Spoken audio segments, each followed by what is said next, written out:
क्या आपने कभी ऐसी जगह महसूस की है जहाँ समय थम सा जाए, जहाँ गंगा की हर लहर आपसे आपके भीतर की शांति का पता पूछे, जहाँ दीपों की रोशनी सिर्फ आँखों को नहीं बल्कि आत्मा को भी उजाला दे जाए? अगर नहीं तो चलिए आज आपको लेकर चलते हैं ऋषिकेश के हृदय में बसे उस पावन स्थल पर जिसका नाम है त्रिवेणी घाट। विश्व पटल पर योग नगरी के नाम से प्रसिद्ध ऋषिकेश केवल एक शहर नहीं बल्कि आस्था, साधना और आत्मिक शांति का जीवंत प्रतीक है। यह वो स्थान है जहां हर कदम पर आध्यात्म झलकता है और हर सांस में गंगा की पवित्रता महसूस होती है। हर साल लाखों श्रद्धालु और पर्यटक यहां आते हैं, कोई शांति की तलाश में, कोई मोक्ष की कामना लेकर, तो कोई रोमांच और अध्यात्म के अनोखे संगम को महसूस करने। अपनी पिछली वीडियो में हम आपको लेकर गए थे परमार्थ निकेतन आश्रम की आध्यात्मिक यात्रा पर, और आज उसी सफर को आगे बढ़ाते हुए हम आपको लेकर चलेंगे त्रिवेणी घाट के पावन स्थल पर, जो न सिर्फ धार्मिक दृष्टि से बल्कि आध्यात्मिक और सांस्कृतिक रूप से भी बेहद खास माना जाता है। त्रिवेणी घाट केवल गंगा स्नान का स्थान नहीं है, बल्कि यह आस्था, भक्ति, शांति और पौराणिक कथाओं का जीता जागता उदाहरण है। तो चलिए बिना देर किए शुरू करते हैं आज के इस पावन सफर को। ऋषिकेश बस स्टैंड से केवल 1.5 किलोमीटर की दूरी पर स्थित त्रिवेणी घाट ऋषिकेश के सबसे पूजनीय पवित्र स्थानों में से एक है। गंगा नदी के तट पर स्थित इस घाट का प्रयोग श्रद्धालु स्नान के लिए करते हैं। विशेष पर्व जैसे मकर संक्रांति, मौनी अमावस्या, माघ पूर्णिमा और कार्तिक पूर्णिमा के अवसर पर तो यहाँ हजारों श्रद्धालु माँ गंगा में स्नान करने आते हैं। त्रिवेणी घाट का नाम ही इसके महत्व को दर्शाता है। त्रिवेणी का अर्थ है 3 नदियों का संगम। मान्यता है कि यहाँ गंगा, यमुना और सरस्वती नदियों का संगम होता है। हालांकि इनमें से केवल गंगा नदी ही प्रत्यक्ष रूप से दिखाई देती है, जबकि यमुना और सरस्वती को अदृश्य माना गया है। पौराणिक मान्यताओं के अनुसार इस संगम स्थल पर स्नान करने से व्यक्ति के सभी पाप नष्ट हो जाते हैं और मोक्ष की प्राप्ति होती है। यही कारण है कि दूर दूर से श्रद्धालु यहाँ स्नान करने और पूजा अर्चना के लिए आते हैं।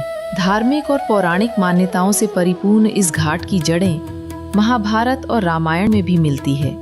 ऐसा बताया जाता है कि रावण वध करने के पश्चात ब्रह्म हत्या के पाप से मुक्ति के लिए भगवान श्री राम ने इसी स्थान पर प्रायश्चित किया था।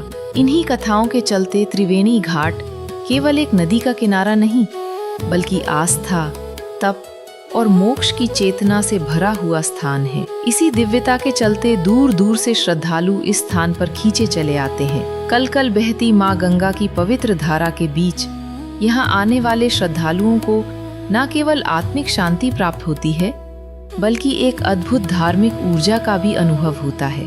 परमार्थ निकेतन की तरह ही त्रिवेणी घाट की सांध्यकालीन गंगा आरती यहाँ का सबसे विशेष आकर्षण है। हर शाम सूर्य के अस्त होते ही पूरा घाट दीपों की रोशनी और वैदिक मंत्रोच्चार से जगमगा उठता है। ढोल नगाड़ों की गूंज, शंखनाद, वैदिक मंत्र और सैकड़ों दीपों से सजी आरती का दृश्य मन को शांति और आत्मा को सुकून से भर देता है। यह एक ऐसा अनुभव होता है जिसका वर्णन शब्दों में कर पाना थोड़ा कठिन है। आरती के बाद श्रद्धालु गंगा मां में दीपदान करते हैं। जल में बहते ये दीपक न केवल दृश्य को अलौकिक बना देते हैं, प्रत्येक शाम को आयोजित होने वाले इस अनुष्ठान में भक्ति, शांति और दिव्यता से भरा एक ऐसा पल होता है जब आप स्वयं को समय से परे महसूस करते हैं। देश विदेश से आए पर्यटक और श्रद्धालु इस आरती के साक्षी बनने के लिए यहाँ एकत्र होते हैं। कई लोग ध्यान और साधना के लिए घंटों यहाँ बैठते हैं, क्योंकि त्रिवेणी घाट की ऊर्जा स्वयं में ही बहुत शक्तिशाली मानी जाती है। त्रिवेणी घाट के समीप स्थित रघुनाथ मंदिर यहाँ के पवित्र स्थलों में से एक है, जो कि भगवान राम को समर्पित है। ये प्राचीन मंदिर अपनी शांति और भक्तिमय वातावरण के लिए जाना जाता है। रघुनाथ मंदिर के प्रांगण में स्थित ऋषि कुंड बेहद ही प्राचीन और एक परिवत्र जलकुंड माना जाता है। मान्यता है कि इस कुंड का निर्माण महर्षि कुब्ज द्वारा किया गया था। कहते हैं कि इस कुंड में भगवान श्री राम ये स्नान किया करते थे। कहा जाता है कि यही वो स्थान है जहाँ गंगा, यमुना और सरस्वती नदियों की जलधाराएं आकर मिलती हैं। यदि आप कभी ऋषिकेश आएं तो त्रिवेणी घाट को अपनी यात्रा में अवश्य शामिल करें। ये अनुभव न केवल आपकी यात्रा को यादगार बनाएगा बल्कि आपके मन और आत्मा को भी शांति से भर देगा। दोस्तों, अगर आपको ये वीडियो पसंद आया हो तो लाइक करें, शेयर करें और चैनल को सब्सक्राइब करना ना भूलें। मिलते हैं अगली वीडियो में एक और पावन और रोचक स्थल के साथ।